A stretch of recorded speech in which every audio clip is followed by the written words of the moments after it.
Anybody else think about launching products when they get out of the shower, or is it just me?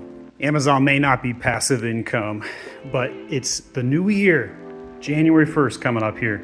So it's time to launch some new products. It can be discouraging as you're going about trying to get all of the product research done, ordering samples from China, ordering all of the competitor products to see how your product stacks up.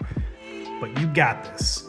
Order it, use the rule of 3. Every 3 products you launch, one's gonna fail, the second's gonna break even, but the third is gonna be that exceptional winner for you. And if you use the rule of 3, you're gonna be okay. So I just wanted to give you some cheerleading, some encouragement as you go into 2023. You got this. Go launch more products on Amazon. My name is Stephen Pope. I'm the founder of My Amazon Guide. If you need help, we just launched Pope Plus. I will guide you through the entire process of selling on Amazon. You got a community, a Slack channel where I type 107 words per minute. Ask me anything. Talk to you guys soon.